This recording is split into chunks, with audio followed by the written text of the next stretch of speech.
content, OTT, traditional, it's like a hodgepodge.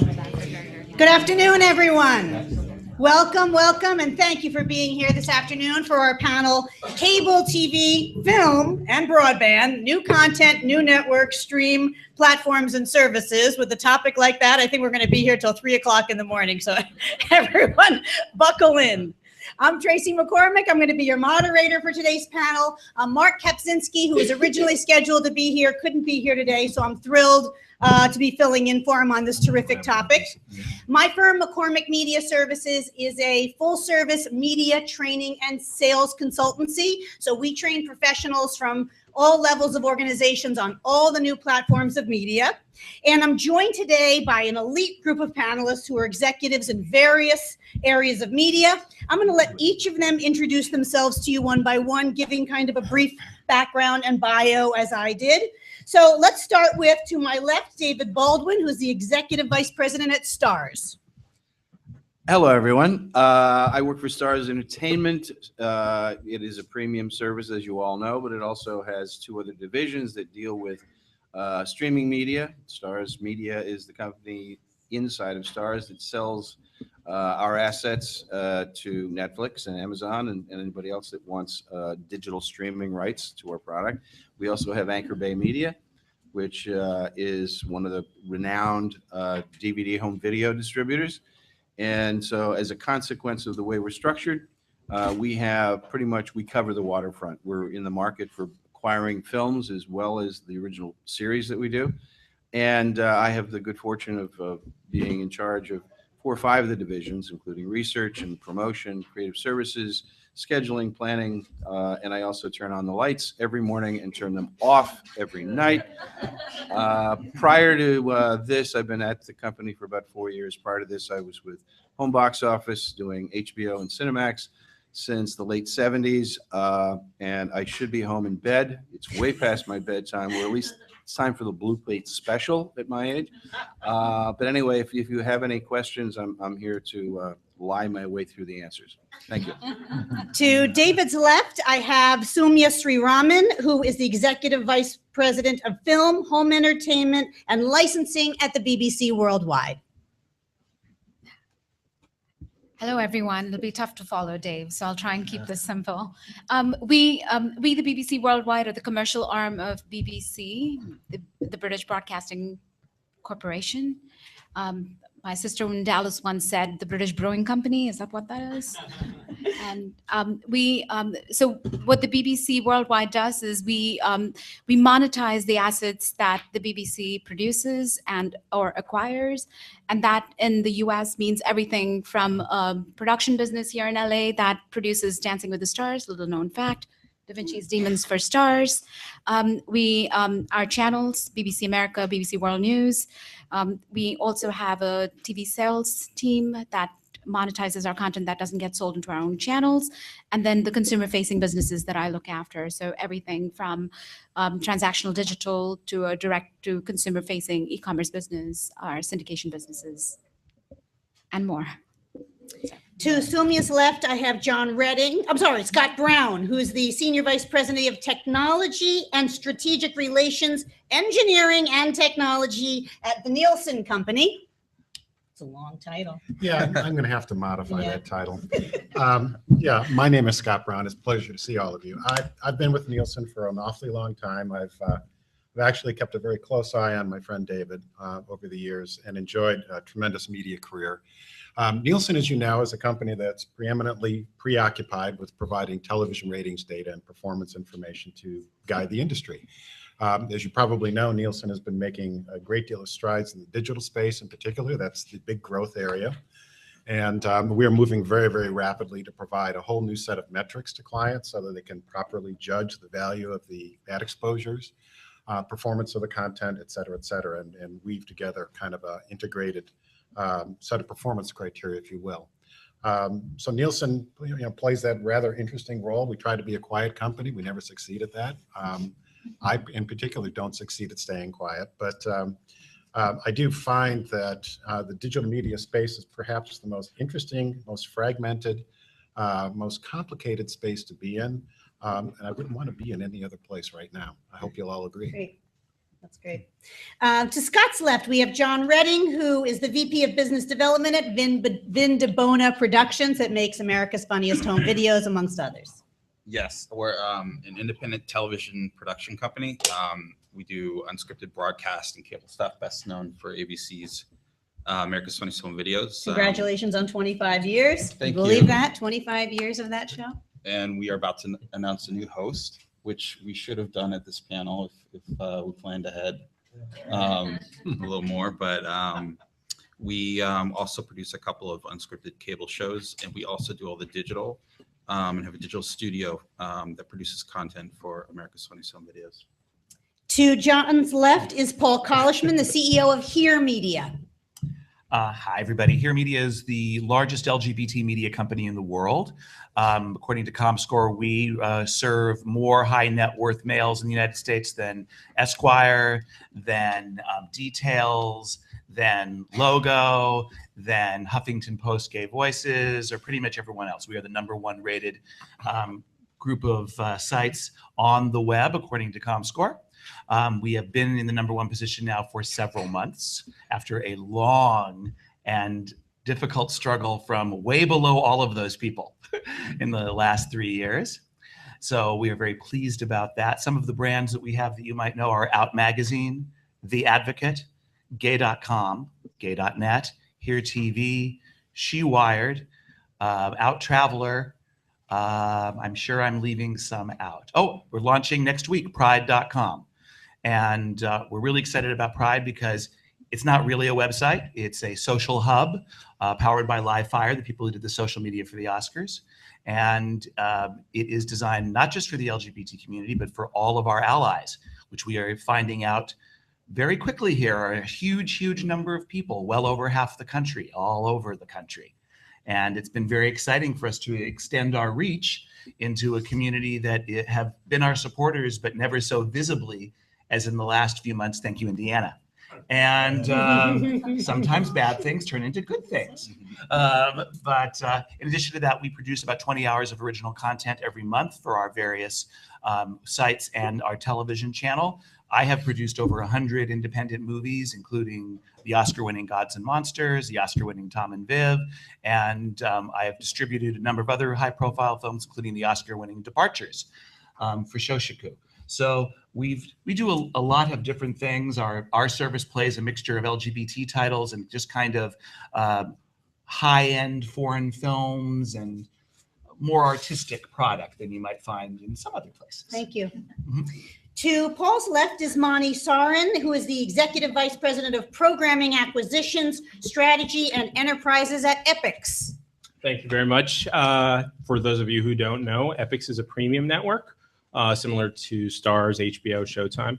We're unique in the sense that we're a joint venture. We're owned by 3 movie studios. We're owned by Paramount, Lionsgate, and MGM. We launched a little over 5 years ago. We're now available to about half the country. Primarily a movie service. We do produce our own original documentaries, concerts, comedy specials, and we're moving into original series very soon. To Monty's left is Tiran Dagan, who's a partner, strategy and analytics, media and entertainment at IBM Global Business Services.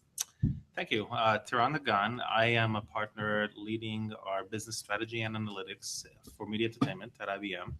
And I've been with IBM for 2 years. And before IBM, I spent a couple of years. We were trying to figure out how we know each other. I spent a couple of years at E&Y, where you stole a really good talent from my team. That's right.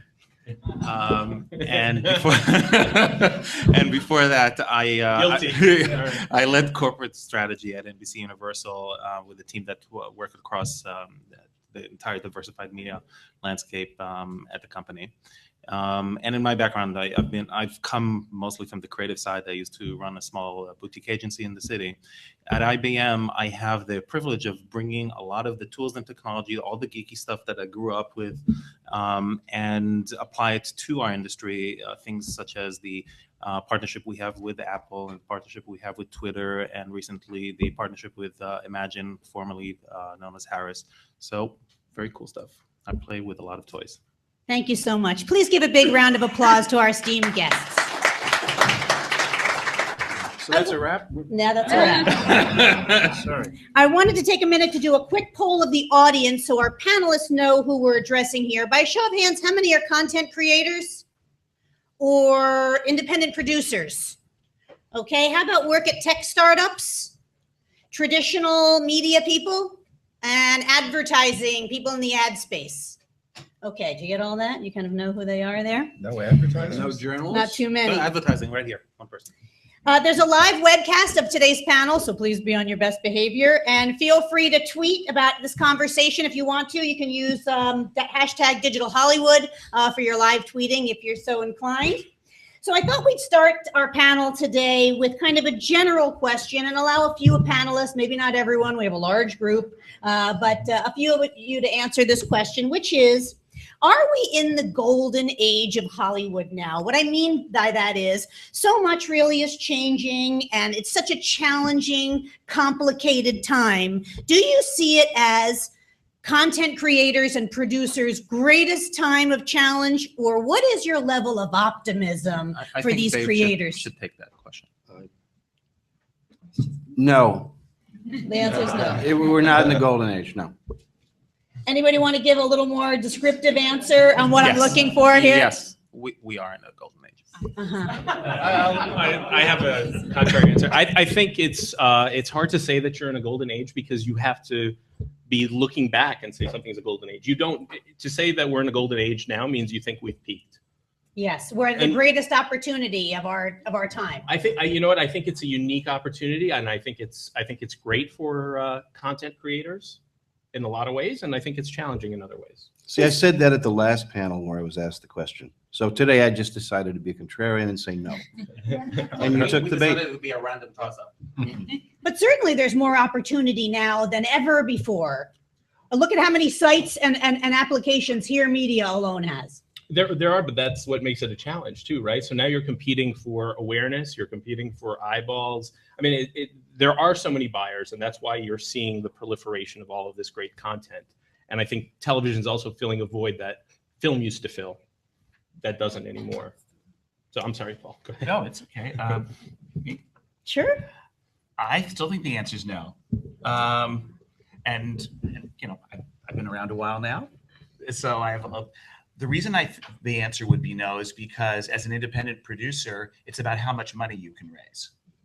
So it's great to have all this opportunity and all these places who want to have content, but I shouldn't say they all, most of them don't want to pay very much for it. Okay. And so it's twisting the content that gets made. And what I mean by that in particular is over the years, there's been an increasingly heavy reliance on international financing, which does sway the type of content that is made. So one has to be very careful about saying it's the golden age of television. First of all, it requires creating content that has a much more of a worldwide appeal. That's interesting on some level. It's not interesting on other levels because each territory wants content that's really relevant to them. So I think that not the golden age because it's certainly not a great time to be an American independent film producer. Not a lot of money coming our way. Ever since DVD fell through the cracks, through the giant chasm, it's been much more challenging to raise money. You do depend more on foreign, which used to be your upside. So you tend to have a few players with money controlling the market, making some very good things. But those same big players, when it comes to buying independent product, they don't really pay very much because they'd rather spend the money on their own big prestige projects. So not golden age for an independent, that's for sure. Sumi, you've got something to add to this. Yes, I do. I mean, I think that I would again disagree and say I do think it's the golden age of television. And I think that unlike independent film, perhaps, which is perhaps going through a bit of a lull, and I would say it's simply because television's on an up right now. And I think that there is so much need for different kinds of content to be consumed in so many different mediums. And to Monty's point, I think the disaggregation of eyeballs is what makes it a little tougher, but it's also what makes it exciting. I think it gives content creators, as well as us, the distributors, more ways to monetize. I would. It depends who you are. I think in answering this question with for independent television producers and for broadcast television, it's a complete golden era in terms of the places that we could distribute and sell to, and as well as, I mean, SVOD is kind of holding up our business right now, and that didn't exist like 5 years ago. And not to mention, I mean, nobody asked me, I'm not on the panel, but I think technology is making our experience more fun and interactive than it's ever been before. We can really be involved with the shows. Nielsen's created this whole NTTR, right, on the national basis, the Nielsen Twitter television rating, because how people are interacting with television is more important than it's ever been before. Scott, can you talk about that a little bit? Well, yeah, I think, the bottom line is the benefits to the consumer. I mean, it's a great time to be a consumer, to have all this video exposure available to you, regardless of the platform. And Nielsen is tracking all of that video usage, if you will, and trying to knit it together to provide a very, very clear message of delivery. But make no mistake, the business is tougher. I mean, it's harder to make a buck today. On the other hand, I don't think anybody's selling content very much cheaper than they used to sell it for. If anything, prices go up. If prices begin to go down for video, then I think we're on a slippery slope. But David, I don't think you're going to sell anything cheaper, are you? We'll try not to. I know. Sometimes we get, squeezed into a deal. Sometimes. I'm here, by the way, substituting for Mara Winokur. If any of you came expecting a gorgeous brunette that runs our streaming business, I'm sorry. She has a lot more to say about SVOD and streaming. But yeah, it is, I think, a lot of good comment up here. And I said no just to set up a gag between me and Turin at the other end. But in fact, there's a lot of things being produced and created.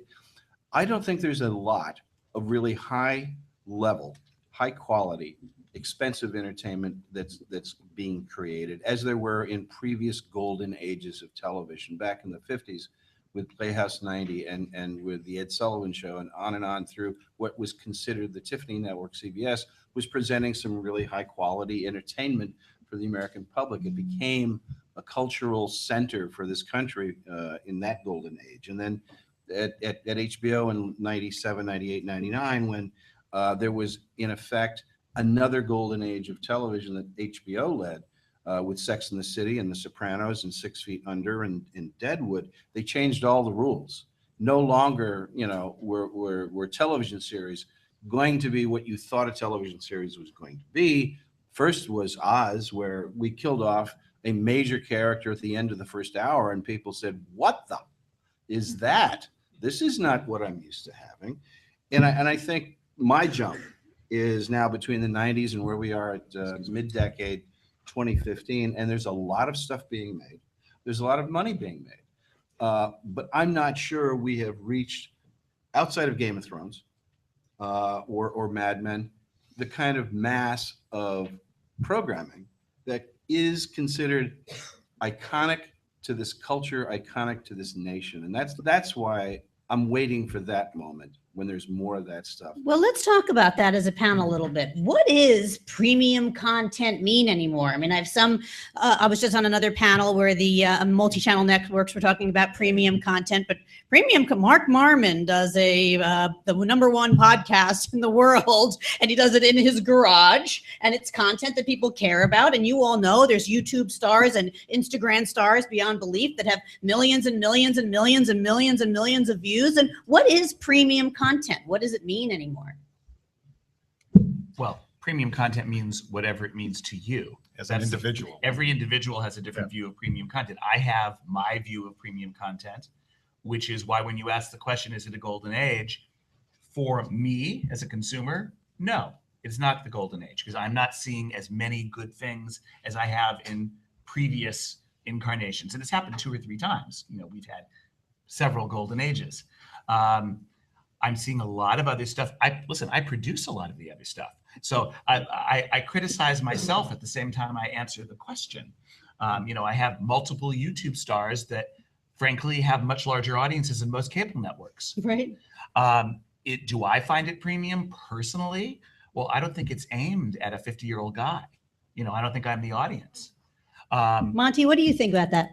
So, I think what's skewing things is that obviously, in the YouTube age, there's been such a proliferation of content, and there's no barrier to entry to be a content creator. and to put stuff out there. So there's a lot more to sift through. I actually think, Scott made the point before about, if people start to pay less for, content, then we have a problem. I think that is actually driving down the price, is that there are so many people producing stuff. I think you are starting to see that. I think people are paying a lot for premium content. They're paying less for content because there are so many other suppliers. For me, and I do think it's a very personal definition, I think the definition of premium content is something that's of high quality that is engaging. So it's whatever is engaging to that individual. Is that character-based serialized storytelling, or is it?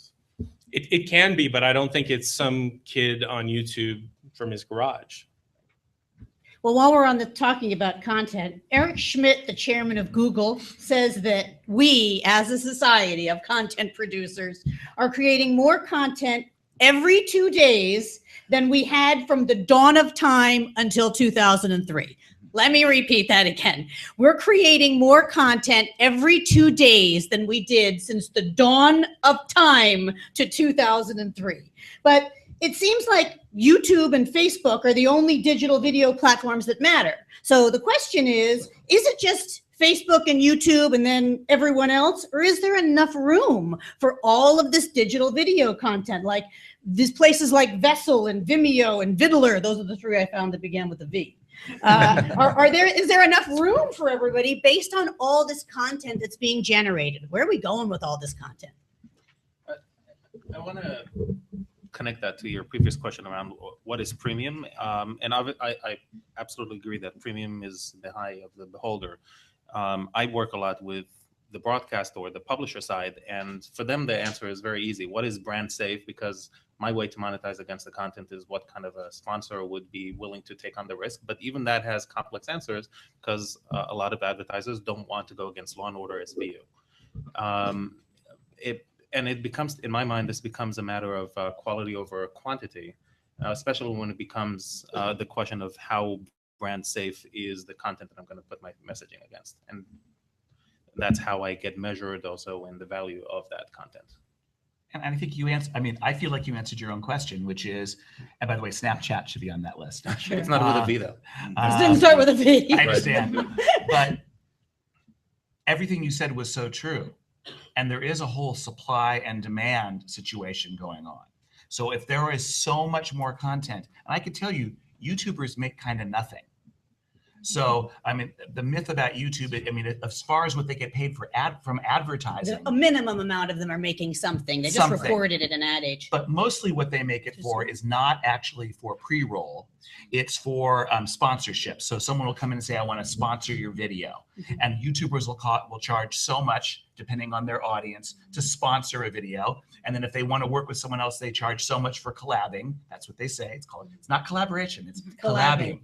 So to collab, they'll charge so much money to collab with someone else on their video. And it's really like personal appearance fees or sponsored programming. But as far as what advertisers are paying to be a part of that, as far as pre-roll goes, or what I should more precisely say, as far as what share those YouTubers get, it's teeny tiny, which, by the way, is creating an opportunity for a whole bunch of other competing video services who are now, if you read the trades every day, someone's saying, we're going to give publishers, and YouTubers are publishers too, but we're going to give publishers a better deal on the split than you're getting from YouTube. So whether that's Hulu or I forgot the name of Hulu's CEO's new company. Vessel. Their basic sales point is YouTube's ripping you off and we're going to give you a better deal. And that is going to be somewhat helpful, but all those eyeballs are still not necessarily going to theaters to see movies. They're not necessarily buying premium cable or buying cable. So Scott, we're all kind of making assumptions here about if there's enough if there's enough platforms for all of the content inventory. What would Nielsen's findings show about, is there enough? Well, Nielsen's findings show that, certainly there's a great deal of change within the industry. And, some of the behaviors are that, there's less live viewing that's occurring today than has historically been the norm. However, sports and news continue to be magnets for live. So it's not like it's diminishing quickly. It's down like 1%, maybe 2%. It's really the growth of time shifting whether it's on demand, whether it's, DVR material, whether it's material from the web video that's being accessed. People's norms have changed, and everybody knows that people are consuming in much smaller fragments. So remember the Thornbirds? Nobody could make that today. Nobody could afford it to distribute it. I'm not sure that you'd have the viewing interest that would be available. And yet it was a great miniseries years and years and years ago. So And it also aired on Encore, my second service, uncut, uninterrupted, and retransferred into glorious high def. But go ahead. And for that, I get a free lunch from David, which isn't that much. In and out by the LAX. Yeah, All right, exactly. you two. Now that let's talk about something that's been hot in the news. Now that the Time Warner Cable and Comcast merger is not happening, what's the future now for MVPDs, aka cable companies? Is this the beginning of the end? Is there some new opportunity that could rise out of the ashes here that we're not all seeing? What's going to happen next? I'm not sure there are ashes. I think they're doing just fine. There's been so much talk over the years about cord cutting and cord shaving, all this. They still have a cord into your house, right? What's the difference? They're going to charge you for this pipe or that pipe. One pipe. Except they're calling it the dumb line now, right? Like the line in that will just have your internet, maybe. Yeah, the margins are a lot better for them. So I think they would love for you to. I think they're doing far better. I think what you're going to see is you're going to see a lot of the smaller cable companies drop video and just sell broadband, Right. and let the consumer Sure. get his or her video product from whoever they want. You want all your local channels and all that stuff. Get Sling TV. Yeah, Tracy, let's remember why it didn't go through. It was all about broadband. Was. And the fact that one company was going to run 65-70% of broadband into all of television U.S. homes. That's why Washington got nervous. That's why all of us programmers got nervous. To have that much control and power is monopolistic. And in certain geographical areas, they were already monopolistic. So from my perception, it is all about the broadband. And if you've noticed, if you've gone to CES, digital television is going to be able to provide seamlessly connections to almost every brand, every show that you want to watch, and you don't need a converter box. You just surf the web on your television and you find what it is you want to play. In terms of it's not the end. It's not the end of these guys. It's the end of the beginning for these guys. And thank you, Winston Churchill. And I think from this point on, you're going to see like Xbox and Sony View and a lot of other white label PVDs that are going to replace the video package because it makes no money, and they grind all of us just to be on their video packaging, and then they subjugate where we are by not marketing us enough. So I do think this is a very exciting age when and broadband is very important, but where was I? I was talking about, what he said. So let me ask John this question then. So now along the same topic, all this unbundling and skinny packaging that's going on, whether it's HBO Now or CBS's new platform, Verizon made a latest attempt, right, at repackaging. What are the upsides and the downsides to this unbundling? What does it mean to the industry and the consumer and the content creators? Well, for the broadcast business, the agreements are in place until like 2022 for most of these operators. So the change isn't going to come dramatically soon, I don't think. But I think it is going to have a huge effect on the broadcast business and how things are packaged and consumed. Taryn, you want to give us a follow-up on that? I think an interesting perspective is MVPDs actually have an opportunity to switch this around. And to me, this is about understanding your audience. The shoving down our throats content that we don't want, channel 912 that I've never ever seen, along with another 150 channels that I never watch. There's an opportunity once you do know your audience, and with technology, guess what? You can reach that individual audience member with targeted content to create a bundle that's personalized to my Except, preferences. don't you think this personalization is going to cost you more? $8.99 for this, exactly $7.99 for this. Then the cable companies aren't going to lose money. I agree. I think the cable companies are going to try to protect that 190 to 220 But if they do that in a way that I do get more value, that's probably the best shot that they have at preserving that value. Sumia? Can- Oh, yes. Sorry, Monty. sorry. I just want to say something too. I mean, I think we talk a lot about the cable guys, and the cable guys are charging this. And at the end of the day, they're passing on costs that the programmers charge them. Yes. So it's at the programmer level, right? All of these networks that ask for renewals, they always want an increase, right? The price never goes down, right? And, a lot of networks that are must have, and they get bundled with lots of networks that are not must have and people don't watch. So I feel like, to some extent, the cable guys' hands are tied. The cost continues to go up. I also feel like, by the way, and maybe I'm like the exception here, I think cable TV is a good deal. For the amount of stuff you get, Yeah. they've agree. bought stuff in bulk, right? Every time you buy stuff in bulk, it's going to be cheaper. So if you're going to sit there and you're going to say, I want this and not this, and it's going to add up and it's going to cost you more than Yeah, and I would agree with that. I think, look, the younger audiences are crying for skinnier bundles, cheaper pricing, free television to the extent that they can get access to it. But the bottom line is, will they be able to live with what they have for an extended period of time? That's the key question. My guess is probably not. That 20 channel universe that you're going to live with, it'll get boring after a while, and you'll want to reach out and you want to branch out to something new. And so we would expect that the cycle of change will continue to perpetuate. People will begin to shift again. And as the economy continues to rev up and get stronger, and it's still not as strong as it needs to be, we think people will liberate more dollars over time. Now, go ahead, please. I have a question for Scott, actually. I'd be interested to know this. I don't know if Nielsen has done any research on this, but like back in the 80s and 90s, a consumer's consideration set of channels, how many channels they watch. Yeah, 12 to 14 favorites. Right. It's I been would tried and venture true. to say the consideration set has not grown. It's still 12 to 14. Right, it's still 12 to 14, even in a 500 channel universe with all those SVOD services. Is that right? Yep, that's pretty accurate. But to go back to your original question, is this a golden age of television? Which is how I think it's a good, I always go back to money. I can't help myself. All of these channels that are on cable right now, most of them get a little bit of money from the cable operator. Some none. Some none, some a lot. But there are a number of channels that if they were not getting their affiliate fee from the cable operators would not survive. So that means they will be able to afford to pay less for programming, or they may not be in business at all.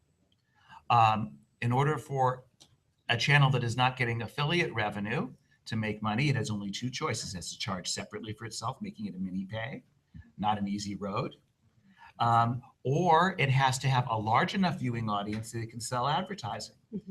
If you ask Scott, he will tell you how many of those channels actually reach critical mass as far as an advertiser. And I would bet you the number would be not as big as we think, depending on what you consider critical mass to be. But a lot of these channels just don't have anybody watching them. They don't even they don't earn a Nielsen point. Right. You go down the list, it's crazy how many don't even make the chart. They aren't even in the direct response business, really. There Yeah. are so many. I mean, You're suggesting test the long patterns in tail- Pittsburgh that get better. So the long tail is to diminish, Well, shorten. I always look at it from I can't help myself, even though I now own a media company, I'm still an independent producer in my heart. And I liked it when independent producers could get money easily to make lots of things, because I liked that. And I think it's good for the world when independent producers are making lots of high quality movies and TV shows. I just think it's good for America. I think it's good for American culture. I think it's good for us. So they might not be premium content, but it's good to have a lot of places to go and a lot of choices in the golden age. Well, what I'm saying is I think the number of places will diminish. I don't know yet the net effect on what will be. When you ask the question, are we in the golden age today? I don't think so. When this diminishes, what will happen? Very interesting. And people have suggested all kinds of interesting things that all may be true. Maybe the money gets redistributed in a different way. Let's Maybe- talk about another interesting Yeah. platform that David touched on before, which was about game consoles. So basically now there's PlayStation and Xbox. And so this question really is for Sumia and for John. So do you think now these two game consoles are going to go head to head for exclusive content relationships with providers. So they could be reaching out to these content providers or independent producers and go head to head. Or are they going to have original content? Xbox original series, PlayStation original series. What's going to happen with what's the battleground look like for the game consoles platform? Didn't Microsoft start that and then give up? Yeah. So it's, I mean, I think we kind of know the answer to Oh, that. sorry. I However, didn't not know to, the answer to that question. I mean, that is not to say that it won't happen again. I mean, I do think that what is going to happen in a world of connected devices, if people are going to watch it, like I think you said, on all these TVs that can stream almost anything, or a Roku device, or your Fire TV, or whatever be your device of choice. It could be the game consoles. Why is one going to choose one device versus the other than it's in my living room? But just because they've started original content and stopped doesn't mean they're not going to. I think they might be. I think they're going to have to try it again. If this is where things are going, unbundling skinny packages, just having the dumb line be your broadband and everything else is over the top. I think they're going to have no original content is the name of the game. They certainly got plenty of choices.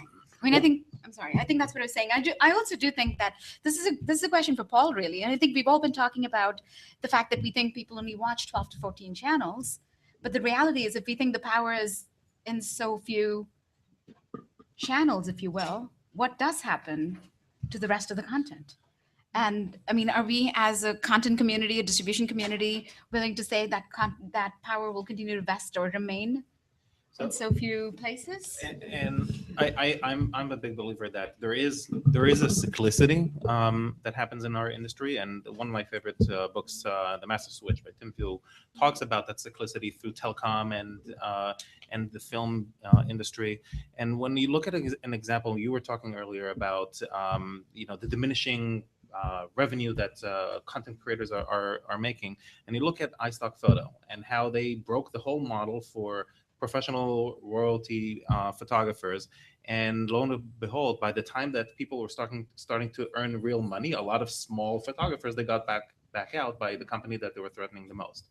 And it seems to be that there's a cyclicity of diversification and disaggregation, and it comes back to the acquisition. And if today it's not Time Warner Cable and Comcast, then it'll be someone else. Taryn, I want to ask you something because you can represent brands, and Scott, maybe you can touch upon this too, but today, Netflix, for example, is not a subscriber of Nielsen data, right? Nielsen knows what everything is measured. The Nielsen is measuring what's happening in this room right now. And like it or not, they are the gold standard of what's happening. But so nobody knows what the comparative Nielsen ratings are for a show like House of Cards, for example. Now, I can't prove it, but it looks like I've seen some advertisers in there. General Motors and Apple seems to have a presence. So what are your thoughts on the future of measurement for these over-the-top platforms? Even if Netflix doesn't care about Nielsen measurement, they're a subscription basis, aren't they going to be pushing for it? Don't the advertisers want to know what's in it for them in those ratings? And where are the metrics for these platforms headed? Well, when you look at Hulu, which is a pure revenue split, and there the interest is the content providers, the folks who are bringing in the content and how much revenue they can generate off of the platform. That's one aspect of your question. The other one around measurement, at the end of the day, isn't it all about money? Yes. Right. So if the platform performs well, if the content is good, I'll make money. But then the question, and I don't know that I have a clear answer, is what happens in a world where you have such an enormous long tail, and the value then diminishes. So who's making money and who's making the judgment? Because these kids who are much more famous than the traditional talent, they're not going away. So it's not like they're getting the rug pulled under them like traditional talent was. Well, there is something more to be said about the cord nevers, the cord shavers, all of the people that we all talk about every day and want to woo. They've already become accustomed to taking things in second and third windows. Freshness, premiere status really doesn't impact the new viewer from, let's call it 16 to 30, nearly as much as generations older than that, where if you have something that's never before seen on television, high quality, HBO's got it, and I got to have my HBO subscription. That's the way the world ran, and that's the way commercial network broadcasting ran. It's new, and that's why you have to be here right now, and that makes the most advertising. But For me- HBO didn't take advertising, No, right? well, What about the that's- ones that are that's sticking back it to in there the- natively? That's back to the question of what is premium television. And for me, premium television is when you're paying for it and there's no ads and there's no editing and there's no censorship. What you're getting is a simple deal from a programmer and it says, look, if I'm entertaining you, if I'm making you happy, you give me your nickel and we're all square. If I fail to do my job, if I'm not entertaining you and you don't give value for my product, you're gone. You disconnect, which was why I moved over from commercial television to premium, because it seemed like such a more honest deal than trying to create programs and stuffing them with commercials so that you could then make the money off these poor, simple souls that all you had to do is make them believe it's good programming. You get there, boom, But there's- Nielsen takes a snapshot and the money machine is funded. That's the. There's a hybrid model coming here now, right? With Netflix. Hulu's a different story because they take commercials. But Netflix, which doesn't take commercials, but is natively putting in the Apples and the General Motors and the others, there's a hybrid model happening there that's also premium and advertising based. But the advertisers aren't even getting, they have no idea. And maybe they don't care. But Tracy, isn't that product placement? I mean, like, That's isn't the what it is. difference Right. that that's more, Yep. it's what, you're betting on the fact that they have however many 64 million subscribers worldwide. Mhm. It's no different than a Fast and the Furious saying, this is what I think I'm going to be. Mhm. Even before Fast and the Furious, the very first one, I remember when I was at Universal back then, the very first movie had product placement. You And didn't know which what was today gonna we be. call native, right? Which we've Right. changed the name of that, what 10th, but in the end of the day, somebody in procurement Yes, wants to yeah. know how many people exactly are being reached by this ad in this premium content that also had a subscription model to it, right? But I think that whole model changes. And it changes because what we're paying attention to right now is not so many eyeballs. Yeah, obviously we're not in advertising, so we don't care.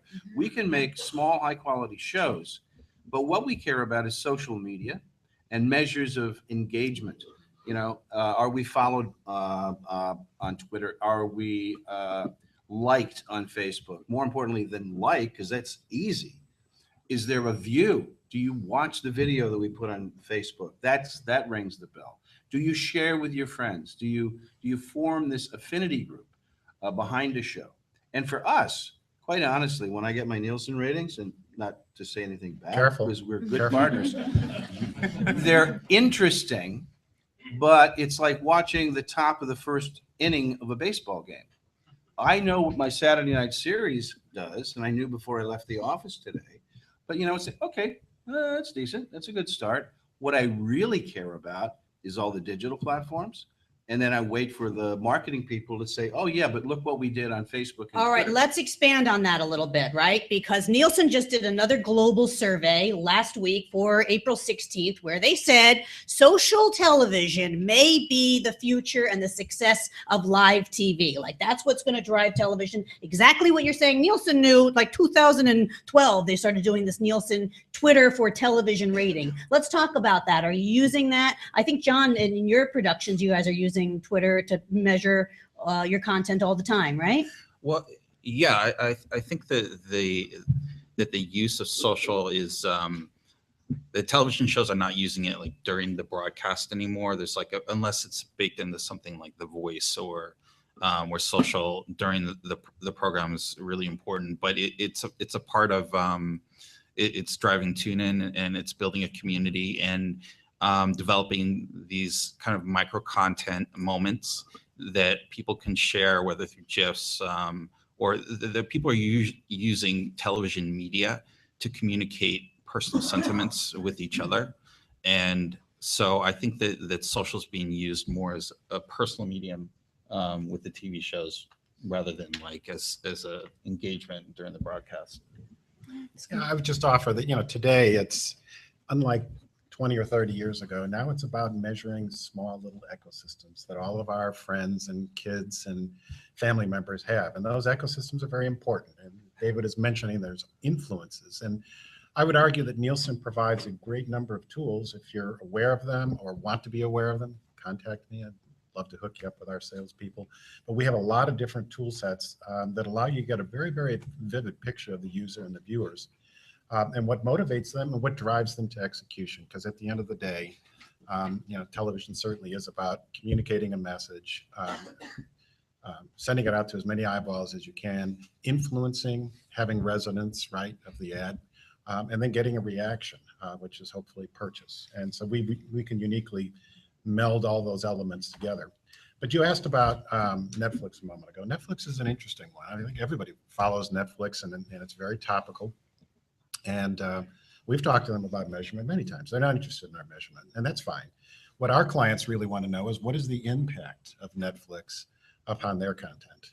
If David does a licensing deal with Netflix, what is the impact of the programming that he's licensed on his stuff that he's carrying versus what Netflix is offering? And Netflix retains those rights, and they have the unique insights and the data that they have available to them. So we can't allow that kind of to go on in perpetuity. We need to have our own measurement solution. We've come out with several announcements into the press, so it's nothing new. And anybody that's with the press, it's nothing new here. We're going to be utilizing a passive measurement technique to measure the impact of Netflix and to measure the impact of other. Is that the code readers? It's not the code readers. Code readers is a smaller device that's intended for markets previously served by diaries. Mm-hmm. So we're going to be moving a new device called Code Reader. It's a little miniature meter that zeroes in on Nielsen watermarks and signatures, and is going to provide electronic measurement to diary markets, which is a big step forward for us. But thank you. It was a nice plug for me. One of the No, go ahead. one of the interesting aspects of tuning into your audience and really understanding how they think. Coming out of Watson Research, we have a suite of tools that does a psychographic analysis of people's personalities. And Right. when you think about it at the individual level, and you get a map that shows you the four behavioral patterns and the times of the day that someone is active, in an individual basis, that's interesting. How to engage with Tiranagan and reach out with a particular message. Some of the content providers are doing some really interesting things with this type of new capability, such as in an aggregate. What is the best messaging that I can influence my audience or segments of my audience, and at what time of the day should I reach out to them in particular channels and social media? I think that's really interesting, and it has both a commercial aspect, such as what's the right ad to put against. We used to call that day parts in traditional television. Right, except now now we know much more about Sure. the individuals, how they're interacting with the show, and if we're able to create a conversation, a two-way engagement, to your point, Dave. And I listen to what the audience is telling me. I also can understand how to connect with them, whether it's my marketing messages or the sponsorships that I attach to my content. See, the thing that's most interesting to me, having been in research for like 40 years, is the preponderance of people that are out there, like Sharon's company or Scott's company, or the big guys, IBM, Nielsen.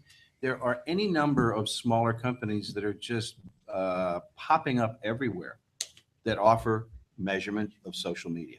And they have created their own vocabulary. They have created their own methodologies. They're each of them as competitive as the other because it's pretty much a startup for them. They're putting everything into it. And there's not a week that goes by where we don't get pitched with one more of these companies. All right, so what do you do that's different? What do you do that's special? What do you do that's unique? Because they know producers, and particularly companies like Stars, we're damn interested in what's happening in the social sphere, a lot more than we're interested in what's happening in the advertising sphere. And that's just from the HBO Showtime Stars perspective. But I think it goes to what we were talking about up here. It touches on advertising as well. Well, I sell advertising every day. That's most of my properties are ad-supported properties. Here TV is a premium television channel, but everything else I have is ad-supported. Here's what my advertisers want to know about and what they are willing to pay for. They are less concerned with having a giant audience. They are more concerned with having the right audience. A rich audience. They like rich. Rich is good. Well, I don't mean rich in terms of dollars. I mean rich in terms of engaged. Yeah, well, I was about to say what I was about to say But was dollars is good. too. dollars is good too. Well, we have a very high net worth clientele, so we sell that. But what I was about to say was what they really pay for is an engaged audience, Right. And how we sell it to them. And I can tell you, it's not any big secret. Whereas we used to sell homepage takeovers of websites, people don't buy homepage takeovers anymore. They want to buy a social takeover. They want to buy all of your eyeballs that came to you via social media. That's the plum. And they will pay a premium for that because they know that it's not just eyeballs, but it's eyeballs who are engaged with their content. So let me ask you this question in this golden age of complicated, we haven't talked about the brands really at all. For those of you working with brands, what is their greatest struggle? Like, what are the real challenges? Are you the ones dragging them into this new world of digital content, or are they dragging you? Well, some brands are dragging them and some other brands are being dragged. Way to take the middle of the road position. No, I bought very old brands. The Advocate's 50 years old. Out's 25 years old. I bought very old brands. They had to be dragged into social media. You would know about drag. I've been waiting for 10 3 minutes panels. left. 3 panels to do that drag. We'll ignore the homophobic comments for later. But anyway, if you're asking the impact on television, okay, advertisers are the money. Money pays for content. They want engaged viewership.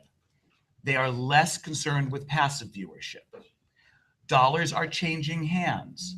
Dollars that formerly went to cable are now going to digital, social, broadly defined. Money is moving around. That is going to impact what is made, without doubt. It's why when you ask the question, is this the golden age? It's an incredibly interesting age of television, but I don't think the model has formed yet. I think the cake is baking right now.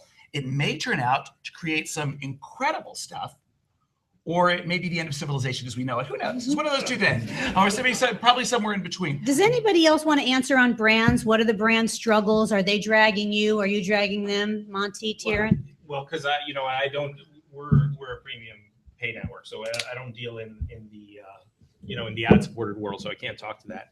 The one thing that I wanted to mention earlier was that we're talking a lot about measurement, right? Audience measurement, Nielsen, social measurement. I think what's interesting is that the metrics for what success is have changed radically, right? So if you look at something like AMC, Mad Men, right? It doesn't get that many eyeballs.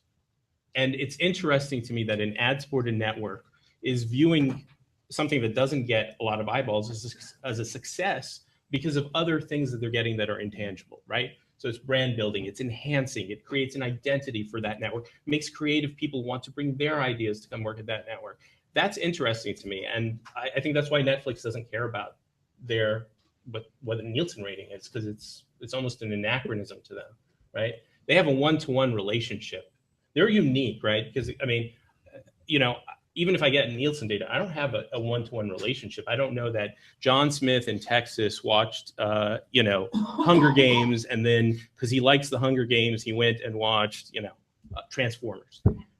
They know so much about you that it's scary, right? I mean, I read like maybe a year ago that they have like maybe 63,000 different categories of movies.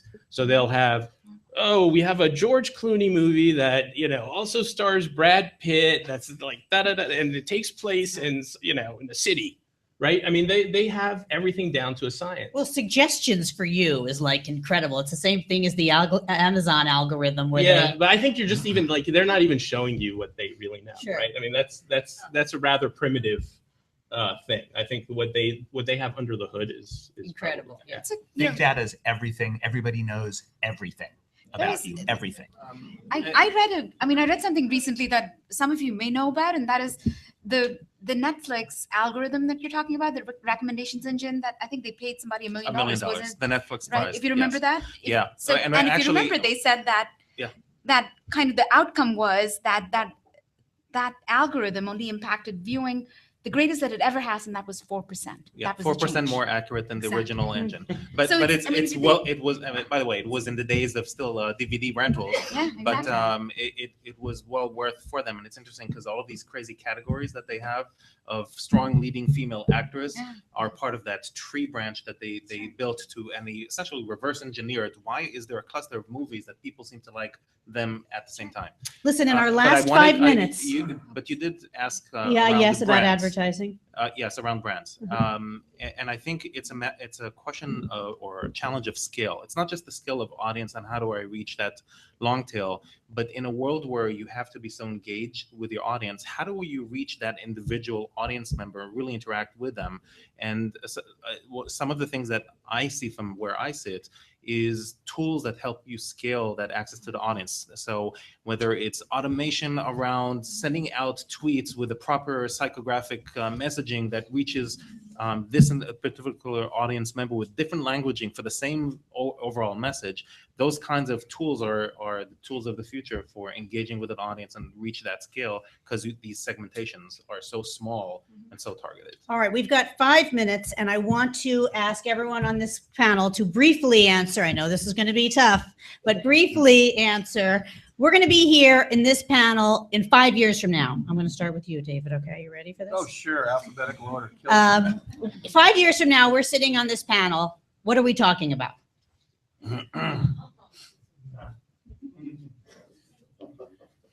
That's a good question.